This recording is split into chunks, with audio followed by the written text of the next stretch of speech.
¿Qué tal? Muy buenas noches, estimados estudiantes. Primero que nada, gracias por su tiempo, gracias por acompañarnos el día de hoy. Sabemos que es una hora complicada, pero creo y estoy seguro más bien que va a ser una hora muy productiva para ustedes. El día de hoy nos acompaña Leo Dechinger. Para quienes no lo conocen, es nuestro director general en Algar Universidades y el día de hoy nos va a dar una plática acerca de nuevos modelos de negocio. Ya tuvimos el privilegio de tenerlo en una primera masterclass hace algunas semanas y el día de hoy pues, vamos a retomar un poco lo que vimos en esa primera masterclass y algunos otros conceptos interesantes que nos va a compartir Leo. No sin antes leer un poco ahí su semblanza para aquellos alumnos que se están incorporando a este proceso de masterclass y que no lo habían tenido antes, bueno, que conozcan un poquito más a detalle la experiencia de Leo. Adelante, Edgar, por favor, si nos puedes leer un poquito la semblanza, Leo. Gracias. Hola, buenas noches. Les cuento quién es Leo. Leo Schlesinger cuenta con una maestría en negocios por la London Business School y cursos adicionales de Yale, London Business School, Harvard y la Universidad de Michigan. Cuenta con una extensa experiencia internacional, habiendo trabajado en Sun Chemical en Nueva York, con Citigroup en la banca corporativa y de inversiones en Nueva York, Santiago, San Paulo y Londres, y en Londres con Cigna Europa y con Cigna en Nueva York. En 2005 comienza su carrera en grupos de capital privado como Grupo Nueva, como vicepresidente corporativo de este fondo suizo, habiendo sido parte del consejo de sus compañías Maciza, Amanco y Pliesen.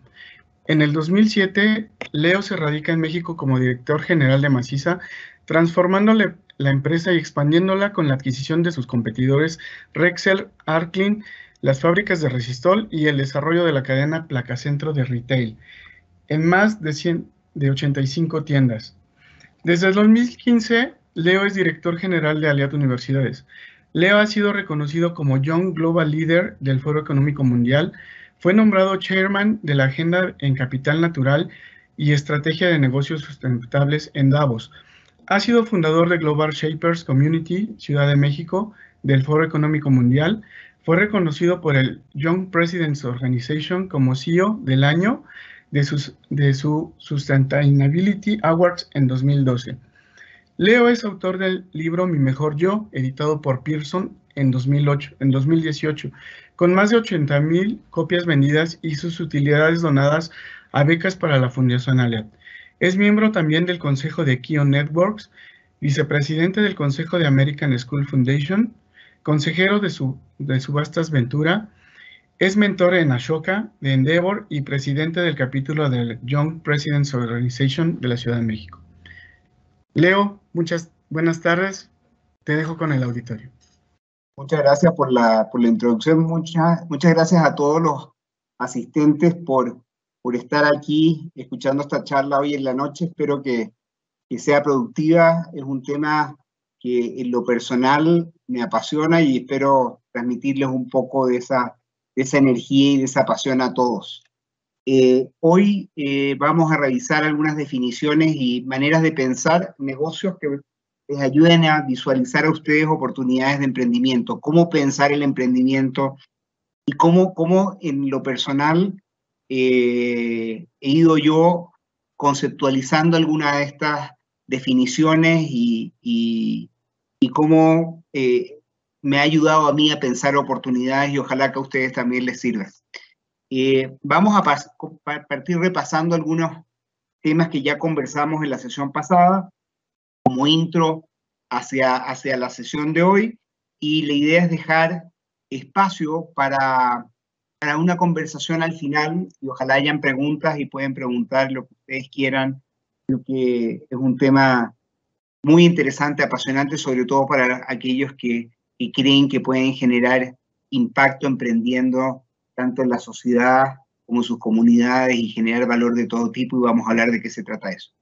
Ahora, la primera pregunta que nos debemos de hacer es por qué vale la pena emprender, por qué emprenderíamos. Mucha gente llega al emprendimiento como una necesidad, ¿cierto? Nos vemos en alguna situación en donde tal vez por desempleo o porque no se han presentado las oportunidades de otro tipo que quisiéramos, nos vemos emprendiendo. Y en ese caso es sumamente necesario tener estas habilidades.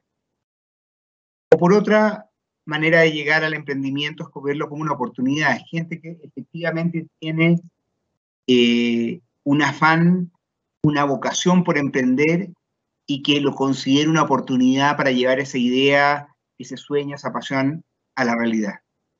Como les decía, es una habilidad sumamente importante que vale la pena que todos tengamos. Yo entiendo que no todo el mundo y no todos queremos ser emprendedores, pero yo les diría que el emprendimiento no lo eviten porque sea una aversión al riesgo. La mayoría de la gente que lo ve como una actividad riesgosa tiene que ver más por el desconocimiento y por no tener las competencias para poder alcanzar un emprendimiento, más que por el desafío en sí mismo. Mientras más se familiaricen con la posibilidad de emprender, menos riesgo le van a ver, aun cuando sigue siendo una actividad difícil, compleja, y que las probabilidades de éxito no son altas, por lo menos no la primera vez, que requiere muchas veces que lo tratemos una y otra para lograr el éxito. Pero sin lugar a dudas, vale la pena. ¿Por qué emprender? Porque el emprendimiento cambia el mundo, genera oportunidades, nuevos productos, nuevos servicios, resuelve problemas, es una nueva manera de satisfacer necesidades, genera empleo, desarrollo económico, genera innovación. El emprendimiento cambia el mundo. Y creo que todos los que podemos ser parte de un movimiento emprendedor, ojalá tomemos esa opción. Por lo menos tratarlo, experimentarlo, tener las competencias y saber que de ser necesario lo podemos hacer. ¿Qué es emprender en términos conceptuales? Normalmente hablamos del emprendimiento a nivel de empresa, cuando llevamos una idea a la realidad, cuando la llevamos a un prototipo y la hacemos crecer. Ya cuando esta empresa madura, ya no se considera un startup o un emprendimiento, las empresas pasan un ciclo. Como les decía, primero es un concepto, es una idea, y luego lo llevamos todavía teóricamente una estrategia, luego desarrollamos un prototipo, lo lanzamos, lo hacemos crecer, esto madura, muchas empresas pasan por una fase de decrecimiento, en donde esa idea original ya no funciona, ya no es innovadora, ya no hace una diferencia, ya no se compra, y empiezan a decrecer, y por lo tanto requiere un turnaround o dar la vuelta, y algunas de ellas o tienen éxito en este turnaround, o son cerradas, fusionadas o adquiridas. El emprendimiento normalmente se enfoca en estas primeras tres etapas, la de llevar una idea a una estrategia, prototiparla y llevarla a la realidad. Ahora, esa idea, para llevarla a una estrategia, primero definamos qué estamos hablando por estrategia, y esto es importante entender. Cuando vamos a emprender, es fundamental tener claro el plan que vamos a llevar a cabo. Y para eso definir una estrategia es fundamental, ¿cierto? ¿Cómo llevamos esta idea a un plan que va a ser implementado en el mercado ¿cierto? con un camino claro en su implementación? La estrategia corporativa normalmente especifica acciones de la empresa para alcanzar una ventaja competitiva.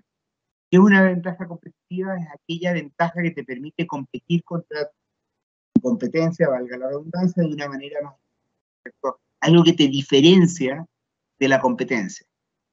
Y para esto nosotros tomamos una serie de decisiones sobre en qué negocio vamos a entrar, cómo vamos a administrar nuestros recursos, cómo vamos a competir en una industria, ¿cierto? En un mercado, en un segmento en el cual nosotros nos vamos a posicionar, y cómo esto va a generar una propuesta de valor o aquello que nosotros le estamos presentando a nuestros clientes que les agrega efectivamente valor para satisfacer alguna de sus necesidades.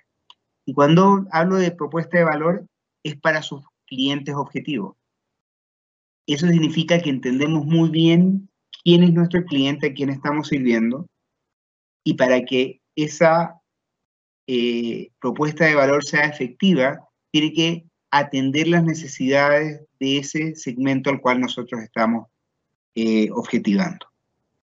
Esto luego lo bajamos a nivel de un modelo de negocio, que ya es una definición más concreta de cómo esta estrategia de este ámbito en el cual nosotros vamos a competir, diferenciar, ¿cierto?, se traduce en efectivamente un negocio.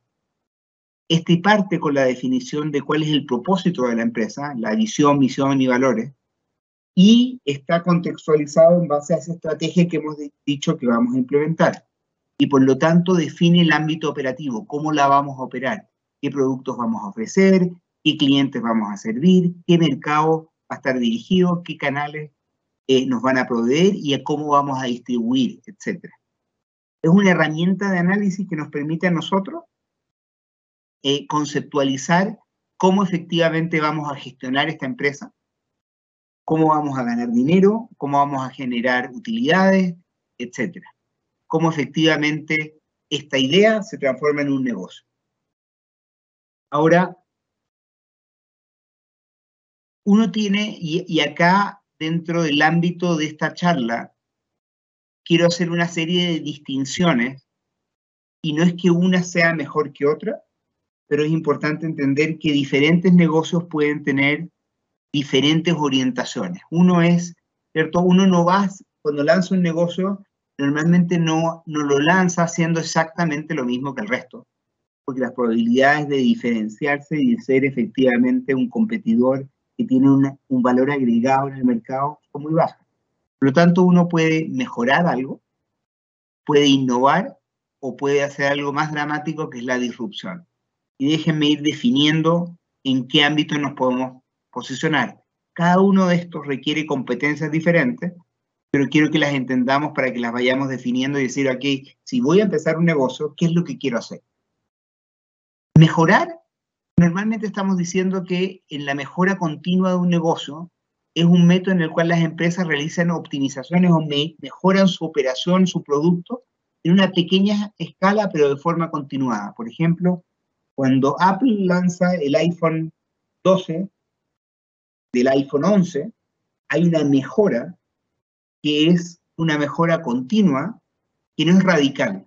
Ya no hablamos de la innovación, es algo un poquitito mejor, pero no es radicalmente diferente a lo que era el iPhone 11, ¿cierto? Pero estamos lanzando diferentes productos que mejoran y construyen sobre lo que yo ya tenía. Eso se puede aplicar tanto a nuevos productos, a procesos operativos, a procesos de gestión, ¿cierto? Cómo mejoramos nuestros costos, cómo nos hacemos más eficientes, cómo mejoramos el producto, cómo hacemos las cosas un poquitito mejor. Y eso puede ser un modelo correcto y válido de lanzar un producto al mercado en algo que tal vez no es completamente innovador, pero es algo mejor de lo que había. Un paso adicional o más radical en términos de lo que nosotros hacemos para crear una empresa o lanzar un producto en el mercado es la innovación. Y la innovación es un proceso en el cual se transforma una idea, producto o servicio en algo novedoso, algo que no está hoy día presente en el mercado. Y que por lo tanto nos permite a nosotros diferenciarnos de una manera aún más radical de aquellas cosas que están hoy día en el mercado, como cuando se lanzó el primer iPhone. Eso lo consideramos un ejemplo de innovación porque nunca hubo un teléfono, existían teléfonos, pero no existían teléfonos con las características del iPhone. Teléfonos inteligentes que tuviesen todo este tipo de funcionalidades ya es un paso mucho mayor al de la mejora continua, ¿cierto? Como hablábamos de tener del iPhone 11 al 12, el nuevo iPhone es algo más radical, ¿cierto? Y requiere además competencia y tiene un riesgo mucho más alto de éxito de lo que tiene la mejora continua. Nosotros ya sabemos que el iPhone 11 era exitoso. La mejora al iPhone 12 sabíamos que tenía una probabilidad de éxito alta porque ya la habíamos probado con el iPhone 11. En el lanzamiento del iPhone como un nuevo producto que no estaba en el mercado, de hecho en esa época ustedes se acordarán de Nokia, los que estaban presentes ahí, o muchos de ustedes son muy jóvenes para saber, pero en la época que se lanzó el iPhone, la principal competencia era Nokia en esa época. Y Nokia no creía en los teléfonos inteligentes. Nokia pensaba que la principal función era la de utilizar llamadas de una manera efectiva, eficiente, y algunas funcionalidades adicionales muy básicas, pero a las cuales no llamaríamos la de ser un teléfono inteligente. Cuando sacamos el iPhone, la probabilidad de éxito no estaba con el nivel de certeza que viene en la mejora continua, tiene mucho mayor riesgo. Ahora, el siguiente nivel de innovación es lo que llamamos la disrupción. Es cuando uno desarrolla un modelo de negocio que rompe bruscamente con las viejas formas de hacer negocios y que impacta visiblemente la sociedad. Un ejemplo de disrupción viene con todos los procesos de digitalización radicales, como viene, por ejemplo, en la música, cuando me imagino que alguno de ustedes habrá utilizado los CDs, los compact discs, y salen productos digitales como las plataformas de Spotify o de iTunes, que literalmente fragmentan la industria, y en vez de tener que comprar un CD con 12 canciones, puedes comprar las canciones a nivel individual, y no solamente las compras a nivel individual, hoy día puedes hacer stream y pagar una suscripción y escuchar todas las canciones que tú quieras. Eso rompe con el modelo de negocio antiguo y es realmente una manera disruptiva en la industria que literalmente acabó con la industria de los compact discs y evolucionó, ¿cierto? Primero a la compra de canciones a nivel individual y luego al streaming. Eso es algo que consideramos un cambio disruptivo en una industria.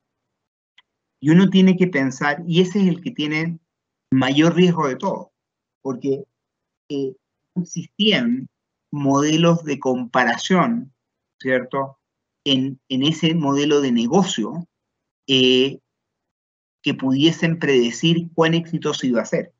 Es como cuando sale el primer coche, o cuando Ford lanza su modelo T, y a él le decían, hay una frase muy conocida de Henry Ford, en donde él decía, si yo hubiese preguntado a mis clientes lo que querían como vehículo de transporte, los clientes les hubiesen respondido que lo que querían eran caballos más rápidos y que fuesen alimentados de una manera más eficiente.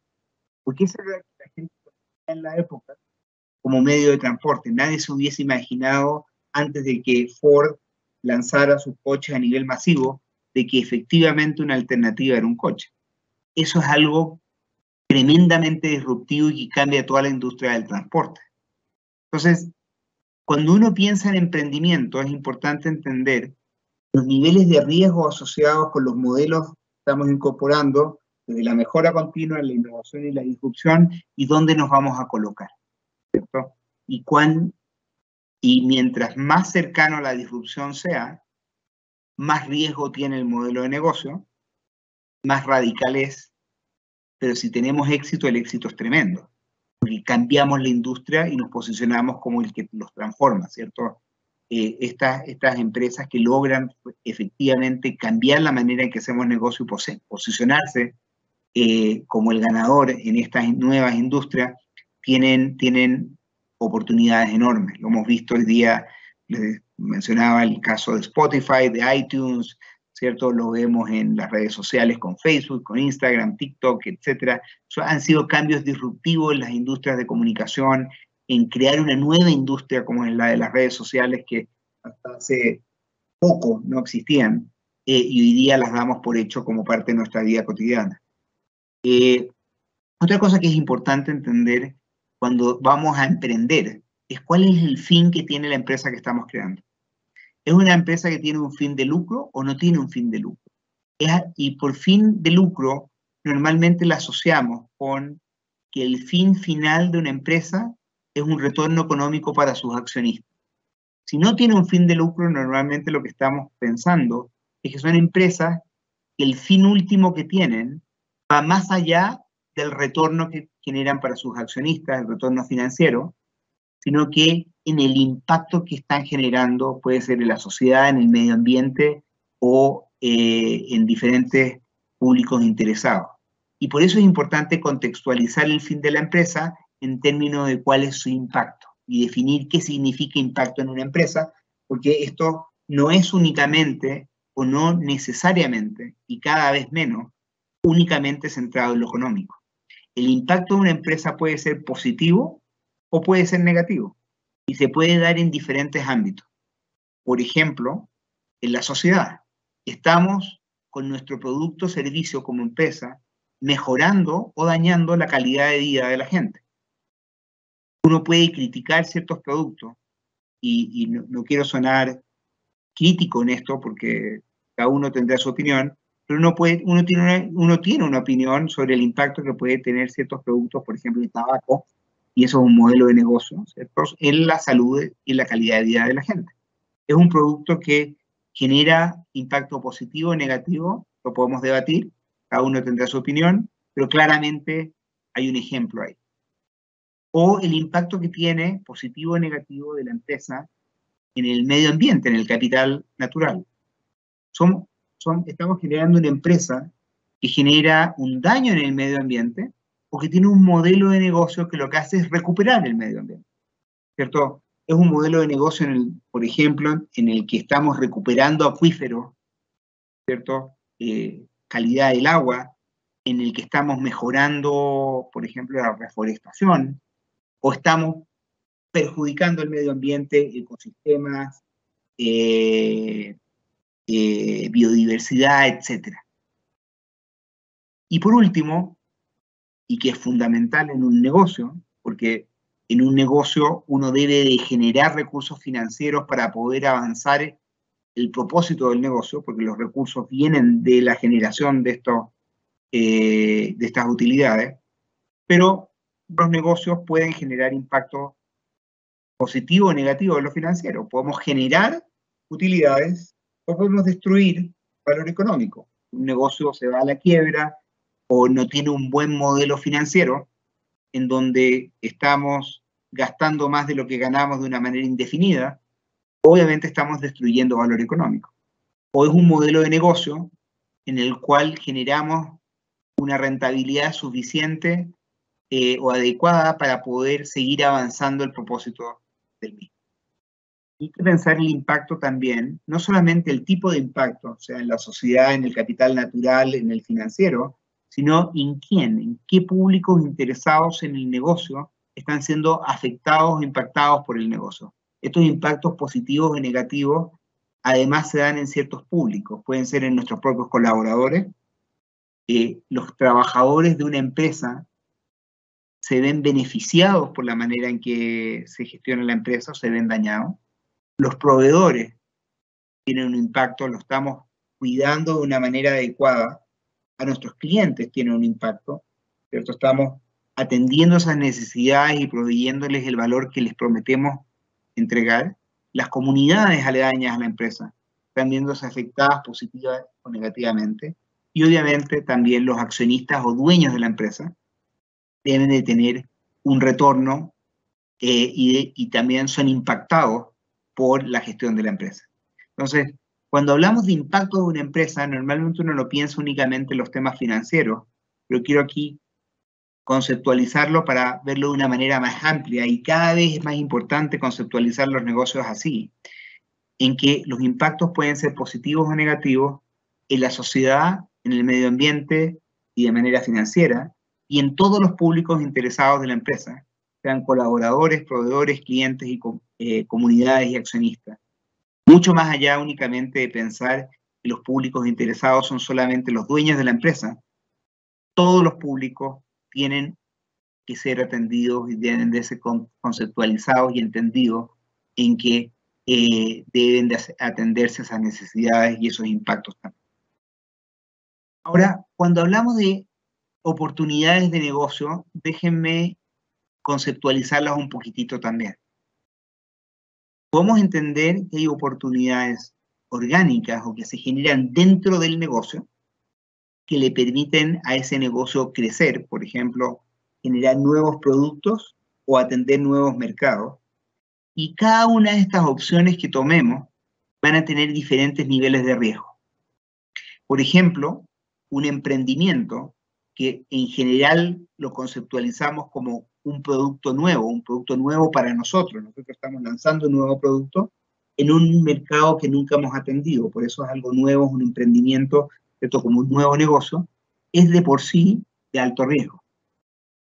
Ahora, si somos una empresa ya andando, ¿cierto? Que está hoy día vendiendo un producto que tiene de manera existente a un mercado que ya atiende, de manera exitosa, eso tiene bajo riesgo. La contraparte es el emprendimiento, en donde estamos lanzando un nuevo producto en un nuevo mercado, eso tiene un alto riesgo. Y riesgos medios los podemos conceptualizar como una empresa que lanza un nuevo producto en un mercado que ya atiende, ¿cierto? Soy Coca-Cola, por decir algo, y ya estoy distribuyendo en diferentes canales de distribución, por ejemplo, en tianguis, en supermercados, etc. Y además, ese canal y ese mercado ya lo tengo, y lo que voy a hacer es sacar Coca-Cola Cherry. Que es un nuevo sabor de Coca-Cola que ya está siendo que va a ser comercializado a los mismos mercados y a los mismos canales de distribución que ya la Coca-Cola normal se vende. Eso tiene menos riesgo que sacar un nuevo producto a un mercado al cual yo no llego, ¿cierto? Sería sacar Coca-Cola Cherry en un mercado en el cual yo nunca había atendido. O un nuevo mercado con productos, ¿cierto? Coca-Cola, por decirlo, voy a inventar, en Honduras, y nunca había abierto Coca-Cola en Honduras, y voy a abrir allá, pero sé que tengo un producto que es exitoso en mercados comparables, lo voy a entrar al mercado, esto es un ejemplo, en Honduras, al cual no había invitado. Importante entender esto porque uno de los principales elementos para conceptualizar los negocios son los niveles de riesgo que tienen cada uno de ellos. Y cuando tú piensas, oye, yo voy a entrar con un nuevo producto, un nuevo mercado, yo entiendo de que esto tiene un riesgo mayor y por lo tanto tengo que ya entrar con la mentalidad de que la probabilidad de éxito no es alta. No es alta ciertamente la primera vez que lo hago. Pero si uno va iterando una y otra vez y va aprendiendo de los errores y lo lanza y lo lanza y lo lanza, cada vez va perfeccionando su modelo de negocio, eventualmente la probabilidad de que ese riesgo se mitigue es alta. Pues, la probabilidad de éxito va aumentando en la medida en que sabemos de entrada de que vamos a tener que tratar una y otra vez. Pero además de haber oportunidades de negocios orgánicas, hay oportunidades que yo llamo inorgánicas. Son oportunidades que van más allá del negocio actual y que pueden ir, por ejemplo, desde ir a comprar empresas, ¿cierto? No la empiezo yo, sino que voy y la compro. Fusionar empresas, ¿cierto? Compro dos empresas que hacen cosas complementarias y que me ayudan a crear una nueva entidad que va a ser más efectiva. Hacer alianzas estratégicas en donde el modelo de negocio puede ser yo ir a aliarme con alguien más que hace algo de una manera extraordinaria o mejor o buena en el mercado que hoy día no está acá y lo distribuyo en los canales que yo ya tengo, ¿cierto? Traigo una solución que tal vez le pertenece a un tercero, en donde hago un acuerdo estratégico, en donde yo la comercializo o yo la distribuyo o yo incorporo esa tecnología, etc. Lo mismo con las alianzas comerciales. Los presento porque cada una de estas presentan oportunidades de hacer negocio y es importante tenerlas en cuenta. Obviamente requieren competencias, requieren habilidades diferentes. Cada una de estas tiene disciplinas que hay que ir aprendiendo, no es cosa de llegar a implementar, ir a adquirir empresas no es algo fácil, pero es importante entender que son opciones que están ahí disponibles para aquellos que quieren hacer negocio, tarde o temprano vale la pena analizarlo. Ahora, ¿cómo buscamos oportunidades de negocio? ¿Cómo en lo personal a mí me ha servido algunos consejos que vale la pena decir, ok, si voy a hacer un nuevo negocio, si voy a hacer un emprendimiento, ¿cómo pienso las oportunidades?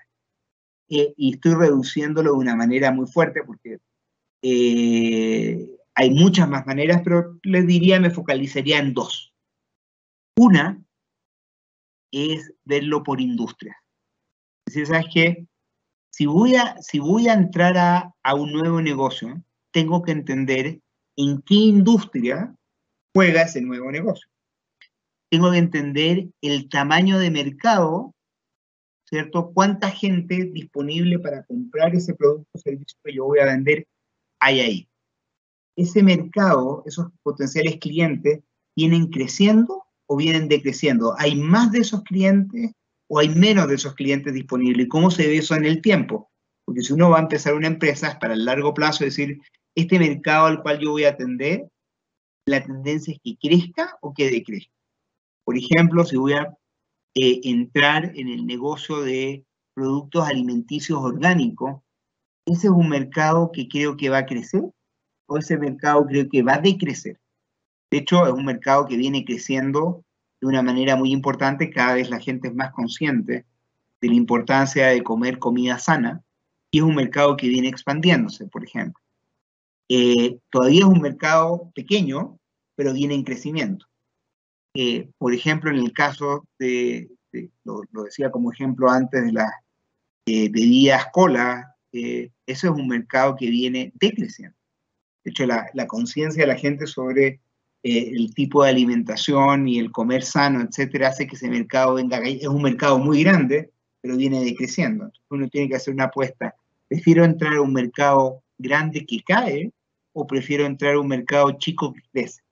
Son definiciones que cada uno tendrá que tomar. La otra es, ¿cuál es el margen de utilidades? ¿Cuánto puedo yo ganar en ese negocio, en esa industria? ¿Es una industria que tiene altos márgenes o que tiene bajos márgenes? ¿Cierto? Por ejemplo, los negocios orientados a healthcare, a salud, a farmacéuticos, tienden a tener altas utilidades. Son mercados grandes y en crecimiento. Ahora también son negocios altamente competitivos y con un alto costo de entrada. Uno requiere hacer inversiones muy grandes para entrar en esos negocios. Entonces, yo tengo que analizar si el tamaño de mercado, si ese mercado viene creciendo o decreciendo, si esa industria y ese mercado genera utilidades atractivas o no para compensar mi inversión. Si hay mucha competencia y poca competencia en ese mercado, ¿voy a entrar a competir con mucha gente o con poca gente? Eso es una variable estratégica fundamental. Y otra cosa que tenemos que entender más que nunca hoy día es si esa industria o no va a estar afectada o está siendo afectada por cambios tecnológicos radicales, ¿cierto? El modelo de negocio que yo estoy empezando se sustenta en tecnologías antiguas. Una tecnología nueva me va a competir de una manera en que me va a hacer obsoleto muy rápido, tengo que pensarlo. Ahora, algo que a mí me ha servido en los negocios en general, para pensarlo, es que es preferible invertir en una empresa mediocre, en un buen mercado, que en una excelente empresa, en un mercado malo. Un mercado que viene decreciendo, altamente competido, y tiene alta competencia. Aunque yo haga la mejor empresa ahí, probablemente estoy destinado al fracaso, ¿cierto? Yo puedo haber invertido en Kodak en su momento. Muchos de ustedes espero que sepan lo que es Kodak. Kodak era el principal fabricante de rollos fotográficos en su momento. Y da lo mismo lo que yo hubiera hecho, puedo haber tenido la mejor empresa, mejor gestionada, en una industria que iba desapareciendo. Entonces, es muy importante entender cuál es la apuesta que vamos a hacer por el tipo de industria y inversión que vamos a hacer ahí, para asegurarnos de que esas apuestas a largo plazo efectivamente se sustentan en mercados que van creciendo, en el cual yo puedo capturar un margen de utilidad importante para compensar toda esa inversión que voy a hacer. Eso es importante entender qué nivel de inversión requiere, qué competencias y habilidades debo tener yo como empresario y en mi empresa para hacerla exitosa y qué retornos presenta. Si voy a invertir 100 pesos en empezar esta empresa, ¿cuánto me va a rentar? ¿Cuánto voy a retornar sobre esos 100 pesos que invierto? Una de las principales medidas de definición sobre si hago o no hago un nuevo negocio, es cuál es el retorno esperado sobre esa inversión. Normalmente uno lo compara, ¿cierto?, con un riesgo comparable, ¿cierto? Y digo, oye, o un riesgo X, por ejemplo, una tasa de interés en un banco, yo voy a invertir en CETES y me va a rentar, si tuvo un 7, un 8%, ¿cuánto me renta haber invertido en este negocio? Tiene que ser mucho más de lo que me renta CETES, ¿cierto? Porque si no lo pongo en el banco, mejor me quedo con el interés de lo que gano en el banco. Otra manera de pensar las oportunidades, habiendo complementado obviamente, y se complementan, ¿cierto? Entendiendo la industria, entendiendo la inversión, entendiendo el retorno, es pensar el negocio desde la perspectiva de qué tendencias, sean tecnológicas o de la industria, y qué necesidades se presentan y que se sostienen en el tiempo. Por ejemplo, ¿qué está pasando con la demografía de una población?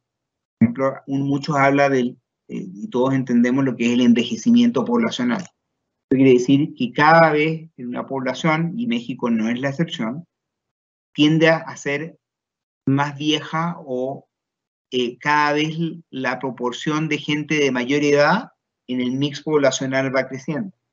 Eso significa que cada vez hay más gente que tiene necesidades de gente más vieja a las cuales nosotros podemos resolver, ¿cierto? Y eso sostienen una serie de negocios. Por ejemplo, si la población va envejeciendo, eso sostiene negocios en el área de salud, en el área de prevención de enfermedades, en servicios para adultos mayores, etc.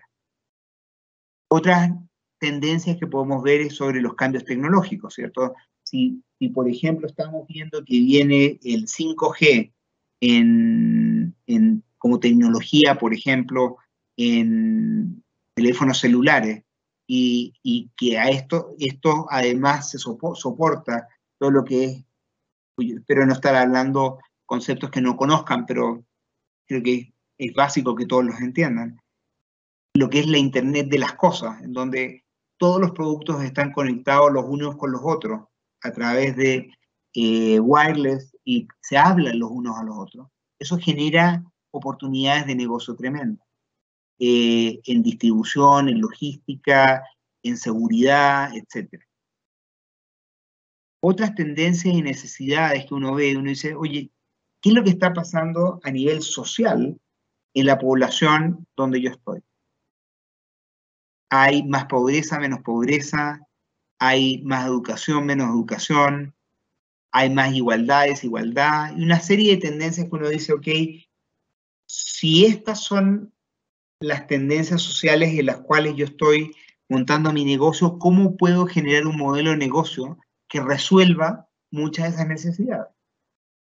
En el caso de Aliad, claramente, para nosotros es fundamental entender que México es un país en donde la necesidad de proveer servicios educativos de alta calidad a precios competitivos que permitan más acceso a más mexicanos se sostiene hoy y por muchos años más.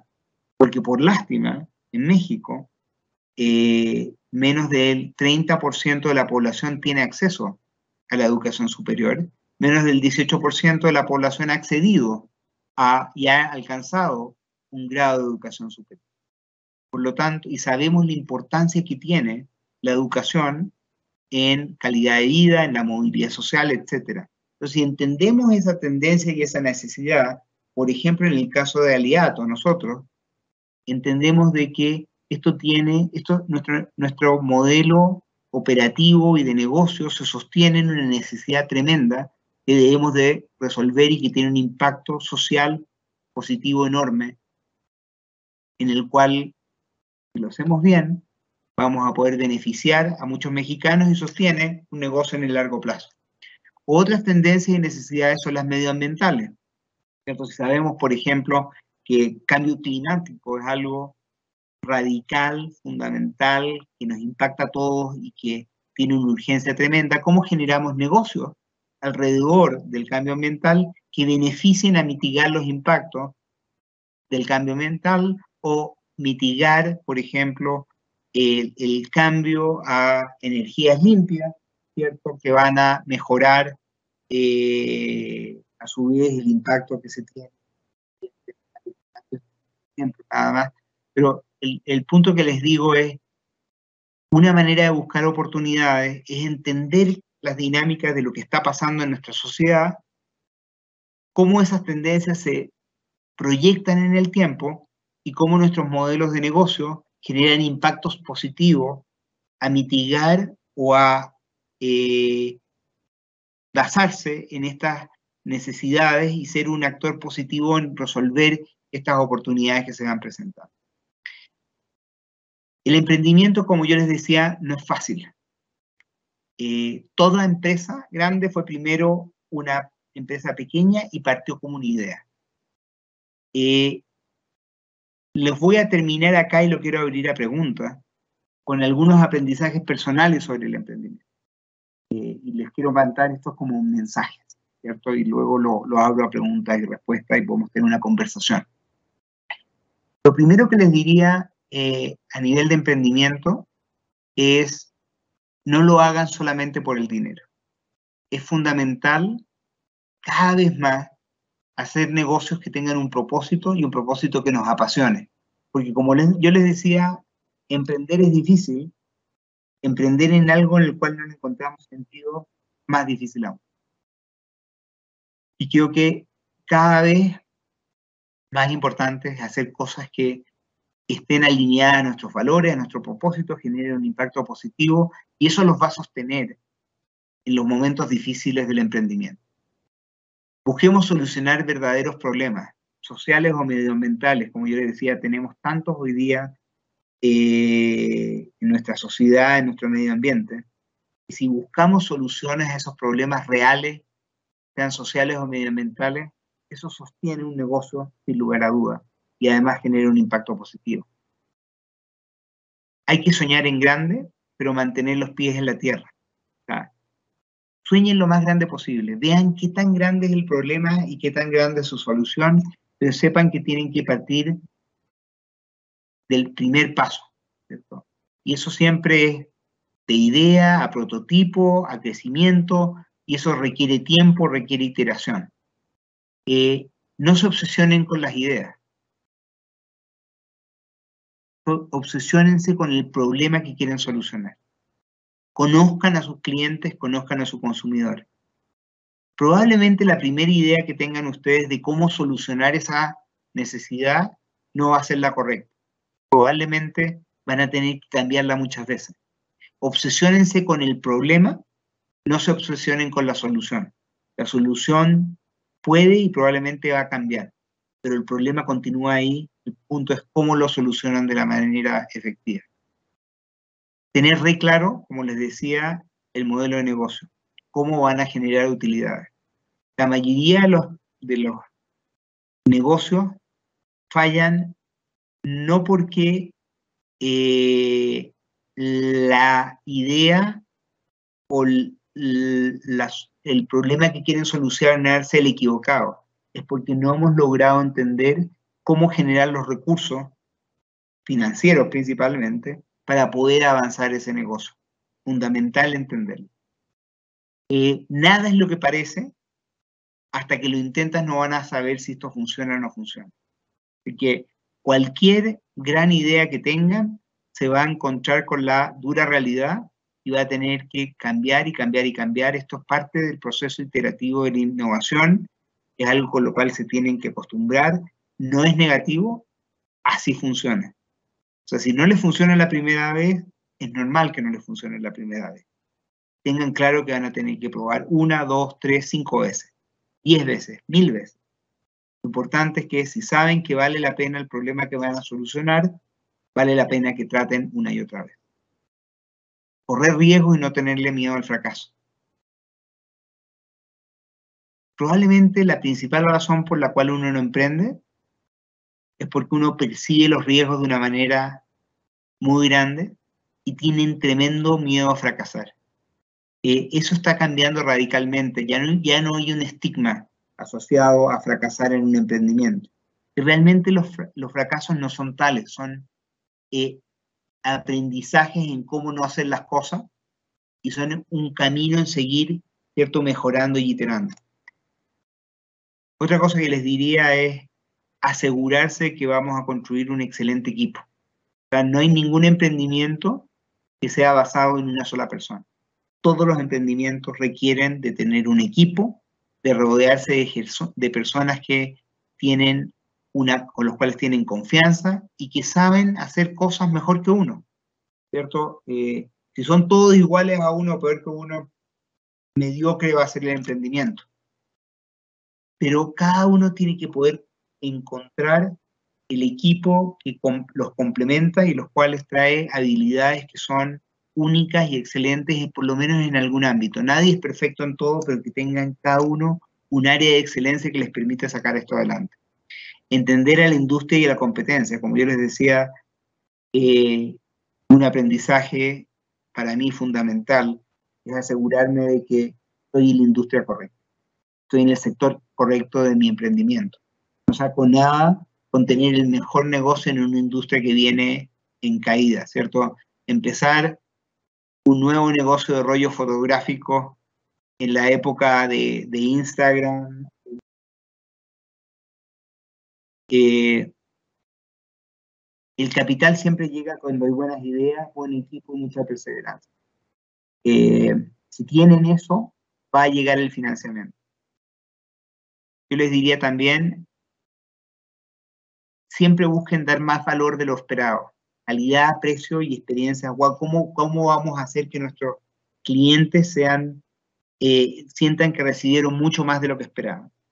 Van a tener que levantarse 8 veces si se caen 7. Pero, como lo dice el slogan de Aliad, es el claro que puedo, el que cree que puede y el que cree que no puede siempre tiene la razón. Lo mejor cree que uno puede. Finalmente, les quiero recordar, que no se me olvide, que tienen que trabajar en su proyecto final. Ahí Yatsiri les dará más detalles de esto. Y los termino con una última frase, y lo abro a pregunta, de que el precio que pagamos por alcanzar un sueño es siempre menor al costo del arrepentimiento.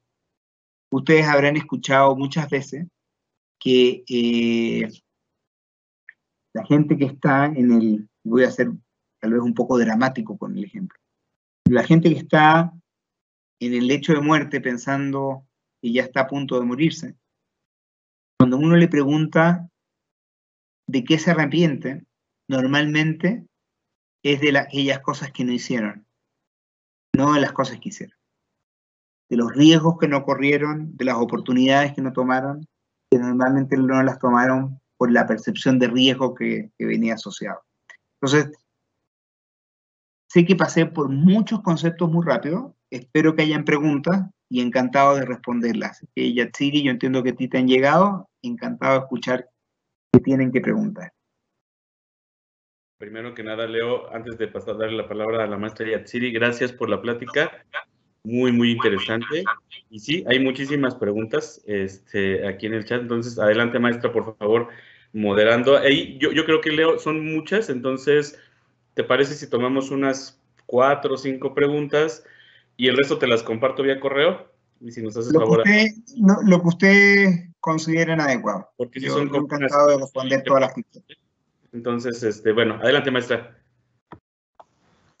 Bueno, maestro, una de las preguntas por aquí nos dice que ¿por qué y cómo es que mi idea de negocios es mejor que la de la competencia?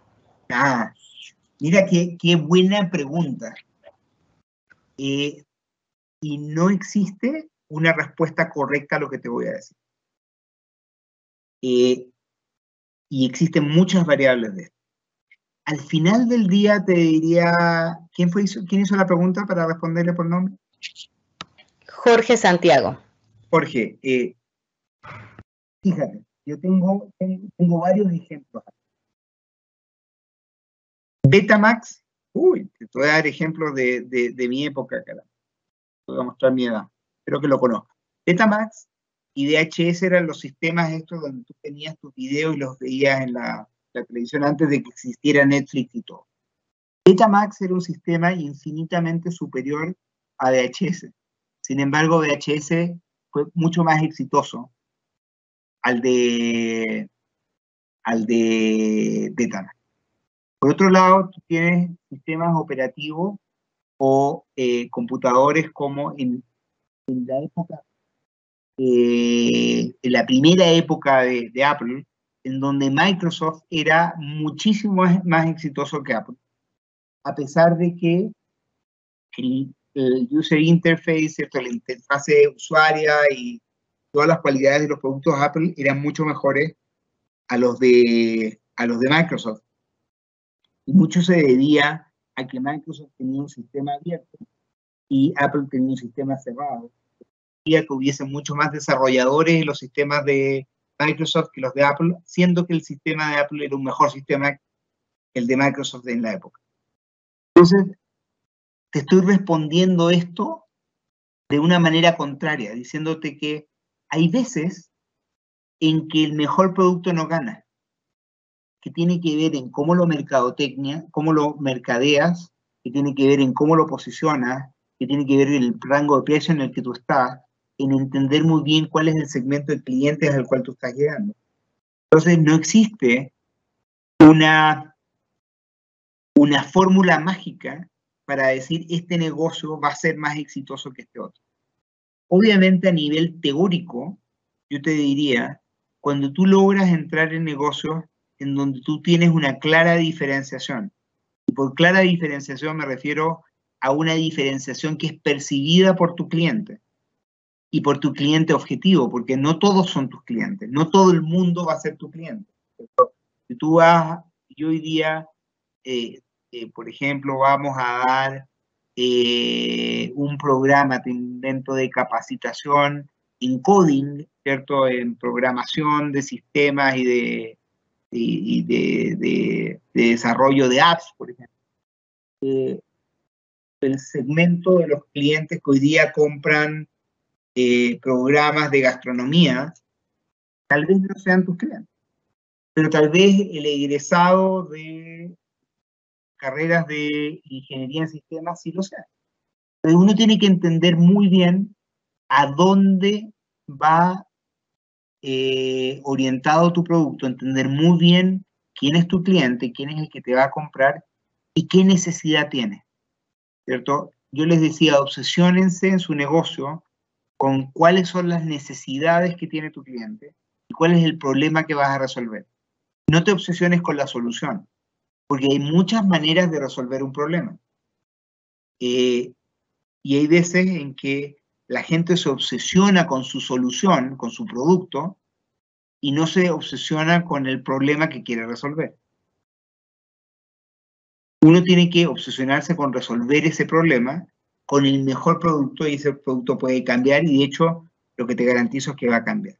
Entonces no existe una fórmula mágica en la cual uno diga una empresa va a ser más competitiva que otra y va a ganar la competencia en el mercado, sino que existe una serie de factores cuando uno los logra combinar y a los cuales tiene que uno estar constantemente experimentando, puede hacerte más o menos exitoso.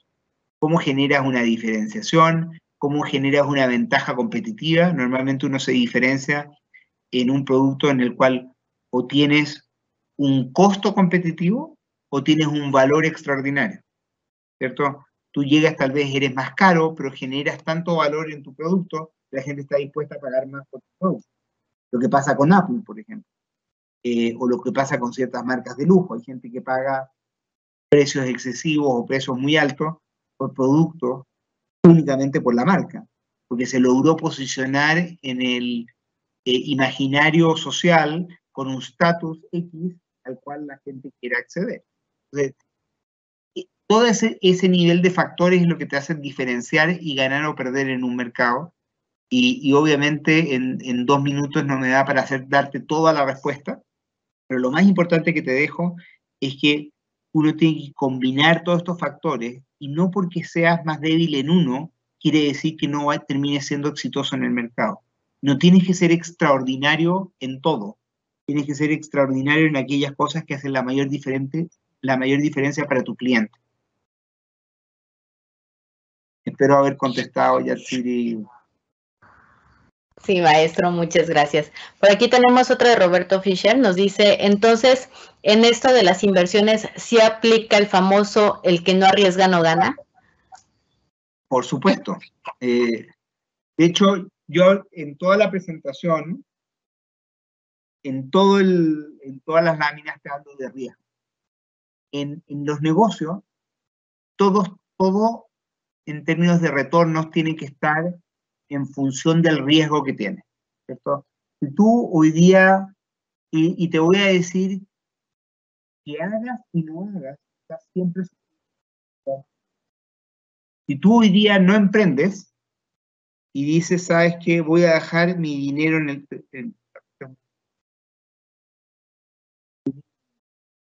el debajo. Hoy día el riesgo que corres es que la inflación te coma todo el valor de tu dinero. Por otro lado, voy a invertir con un retorno muy seguro y me voy a ir a CETES, porque sería invertir en deuda del país más o menos garantizada, y decir, bueno, esos CETES pueden ni cubrirte la inflación. Eso también estás corriendo un riesgo. Por otro lado, tú dices, no, voy a correr un riesgo mayor, pero tengo que entender que lo que voy a invertir lo tengo que comparar con cuál era mi alternativa, que en este caso puede ser invertir en el banco, invertir en acciones, invertir en deuda, etcétera, y que ese retorno que yo podría obtener de una manera más simple que tener que invertir, debe ser mucho mayor en mi emprendimiento.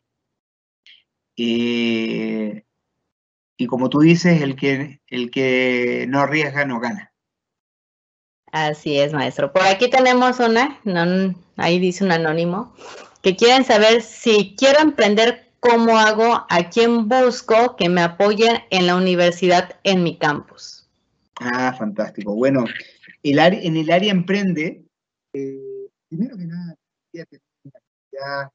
y una calidad excelente en docentes en el área de administración que seguramente van a querer escuchar. Pero además en el área emprende existen una cantidad de programas importantes de emprendimiento en la oficina emprende, en donde te podrán apoyar con sea conocimiento, el desafío Aliat, en donde nosotros estamos incentivando que nuestros alumnos tengan un emprendimiento y los apoyamos mucho, cómo diseñar sus planes de negocio, existen cursos de emprendimiento, así que por favor acérquense a su oficina de Emprende y hablen con los encargados ahí, seguramente los van a poder ayudar. Y lo que les diría, una de las características de los emprendedores es que buscan hasta que encuentren. O sea, no esperen a tener todo, a que les sirvan todo en el plan. Sé que eso no es comentario, pero quiero dejarlo claro, de que es fundamental que ustedes tomen la iniciativa, sean proactivos y busquen la manera de hacerlo. Si tienen esa inquietud, este es el mejor momento para intentarlo. Mientras más jóvenes son, menos riesgos están tomando, ¿cierto? Porque muchos ya más grandes son más responsabilidades, más familia, tienen más, tal vez algunos tendrán trabajos más estables, cuesta más. Aún así creo que vale la pena correr el riesgo e intentarlo. Vale la pena correr ese riesgo, adquirir esas habilidades. El país lo necesita, son habilidades que les van a servir mucho a ustedes. Hoy en día, más que nunca, no sabemos cuáles son las profesiones que van a ganar en el futuro. Sabemos que hay competencias que uno desarrolla, que son las necesarias. No sabemos cómo se ve el mercado laboral en el año 2050. El que les diga a ustedes cómo se ve, los está engañando, está viviendo una realidad paralela. Yo no les sabría decir cómo se va a ver el mercado laboral en términos de qué profesiones y qué cosas vamos a estar haciendo en el 2050. Pero lo que sí les sé decir es que la habilidad de reinventarse, las competencias que van desarrollando en sus carreras, las habilidades, piénsenlo como herramientas que tienen a su disposición. Y una de las más importantes para poder reinventarse es la habilidad de poder emprender. Nos vale la pena correr el riesgo, aun cuando solo sea por adquirir estas competencias. Muchas gracias, maestro. Hay muchas felicitaciones, hay muchas más preguntas, pero pues ya vamos a cerrar con, ahora sí que una última que nos dicen por aquí. Nos dice Reiner Velázquez, ¿cómo un emprendedor o una idea plasmada puede llegar a convencer a los clientes cuando se necesita capital económico para iniciar? Ah, bueno. Hiciste un salto lógico. Claro. Tú, antes, cuando tú me dices, necesito capital para iniciarlo, ¿cómo convenzo a los clientes? No, vas a tener, y es el dilema de todos los emprendedores, van a tener que encontrar la manera de apretarse el cinturón y generar prototipos y pilotear lo que están haciendo. Por eso les decía, primero parten con una idea. Esa idea la trabajan, la piensan, la conceptualizan, desarrollan una estrategia. Esa estrategia la llevan a un prototipo. No se ponen a fabricar miles de los productos que pensaron, fabrican poquititos, ¿ya? Y los prueban, y dicen, a ver, yo produje una cantidad pequeña y cómo fue recibida en el mercado. No se la venden a la mamá o a la abuela o al primo que les va a decir que está muy bueno. No, van y lo venden en el mercado y les preguntan, y son críticos, ¿qué le mejorarías a esto? Y traen a los potenciales clientes verdaderos, no los conocidos y amigos, a los clientes, de verdad, y dicen, a ver, critícame este producto, ¿qué cosa puedo? Y lo hacen de manera barata, al principio, piloteándolo, lo más barato posible, siempre les va a costar, y una vez que tienen el prototipo, entonces, y después de que ya lo han testeado con clientes, entonces van a pedir capital semilla. Entonces, ya con un producto que se ve como un prototipo, ¿cierto? Que tal vez no es el producto perfecto, pero está cercano a un producto final. Van y se lo muestran a un potencial inversor y le dicen, este es el producto que quiero vender. Ya fue recepcionado, ya vi que tiene una buena aprobación de potenciales clientes, me cuestionaron que mejorara esto, mis costos de producción son tales, necesito tanto dinero para hacerlo, y vamos a testearlo en grande ahora o más grande, para luego pedir mayor capital. Entonces lo vas haciendo en etapas, ¿no? Uno necesita, cuando va a lanzar un nuevo producto, pensar ya inmediatamente en crear la fábrica. No, lo testeas chiquito, lo haces de la manera más eficiente posible. Una vez que tienes el prototipo, pides capital semilla para testearlo en más grande, y una vez que ya tienes una prueba exitosa, entonces inviertes en grande. ¿Ok? Ok, muchas gracias. Lo felicitan mucho por la conferencia. Hay muchos emprendedores por aquí conectados que dicen que sus charlas les ha servido muchísimo ahorita en sus negocios y se lo agradecen muchísimo, maestro Leo. Si quieres, Yatsiri, yo sé que Jesús me va a... Si quieres una más, vamos una más. ¿Una más? Ok. Nos dicen por aquí otra vez Jorge Santiago, ¿cuáles son esas variables que no me permiten un mejor desempeño que sin ser todavía problemas reales son limitaciones que no permiten ganar todo lo que se podría ganar? Wow, a ver, es demasiado conceptual la pregunta y depende porque tú tienes todo tipo de limitaciones, te diría. Voy a resumirlo en que un negocio para administrarlo tiene 4 elementos, o por lo menos la manera en que yo lo veo, fundamentales. Primero, es mi conceptualización del propósito. ¿Para qué existo? Una limitación es entender muy bien para qué yo existo como empresa, qué propósito sirvo, cuál es mi cultura, cuáles mis valores, ¿cierto? Yo no tengo claro cómo debo hacer las cosas, con qué valores, es una limitación al final del día porque no sé cómo tomar decisiones. Si toda la gente que trabaja en la empresa, en la organización, no tiene claro cuáles son esos valores, puedes tomar decisiones equivocadas. Tal vez vas a tomar atajos que te pueden costar muy caro. Vas a hacer la cosa incorrecta con las autoridades, donde uno puede, en una cantidad de ámbitos, en cómo vas a tratar a la gente, eso se transforma en una limitación. La primera tiene que ver con la cultura, ¿cierto?, de la organización. El segundo bucket tiene que ver con la estrategia. ¿Tengo claro cuál es mi estrategia o no? ¿Tengo claro cómo me diferencio? ¿Tengo claro cómo compito? ¿Tengo claro qué productos son los que yo voy a llevar al mercado? ¿En qué mercados voy a competir? ¿Contra quién estoy compitiendo? Etcétera. La estrategia. Y ahí no tener claridad en eso también me limita. El tercer elemento tiene que ver con cómo me organizo.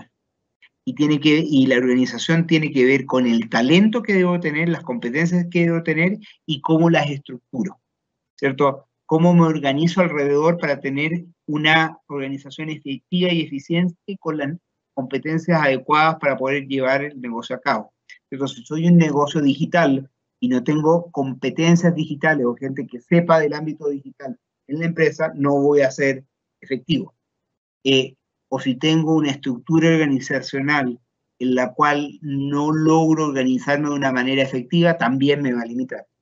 Y el cuarto elemento, y yo sé que estoy tomando en buckets muy grandes, y cada una de estas da para hablar horas, pero te da una buena idea.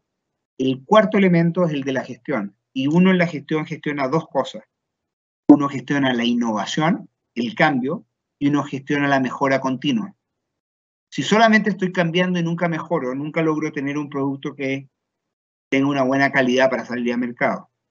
Pero si por otro lado lo único que hago es mejorar lo que tengo y salgo con una gran calidad, el futuro me va a pasar por encima, ¿cierto? Puedo mejorar todos los días el rollo fotográfico, pero la industria digital me pasó por encima. Entonces yo te diría, cuando conceptualices tu negocio y esas limitaciones de las que hablas, la mejor manera que a mí me ha funcionado es conceptualizarlo en estos cuatro elementos, estos cuatro pilares. Cultura, estrategia, organización y gestión. Entonces, y la combinación de esas es infinita y hay que entender cuáles son los principales drivers o elementos en cada uno de ellos para tener un negocio efectivo. Y así te das cuenta que a mí me encanta esta cuestión, me podría quedar horas. Y yo sé que hay un límite, ustedes me dirán cuando me calle. Muchas gracias, Leo. No, gracias Yatsiri, gracias Leo. Ha sido muy, muy interesante. Te voy a compartir ya posteriormente todas las preguntas y comentarios de los estudiantes para que los tengas. Por ahí también hay algunos profesores conectados, que también por ahí hay algún profesor emprendedor, nos lo compartió. Y solamente agradecerte la sesión y recordarles a los alumnos que tendrán que preparar su proyecto final para entregarlo en la última sesión. Vamos a hacer una sesión tipo Shark Tank, en donde Leo, en este caso, en esta materia, pues les dará mejores prácticas, consejos para que su proyecto pues mejore, ¿no? Y sea un proyecto real, que lo pongan en práctica, que no se quede en un proyecto de escuela, sino que pronto los veamos ya como verdaderos emprendedores. Entonces, prepárense, vamos a escoger a los 3 mejores proyectos junto con sus profesores y bueno, ustedes serán los protagonistas de la última sesión con Leo. Leo, muchísimas gracias, que tengan muy buenas noches. Buenas noches a todos. Yatsiri, buenas noches. Edgar, gracias. Gracias a todos, hasta luego. Gracias.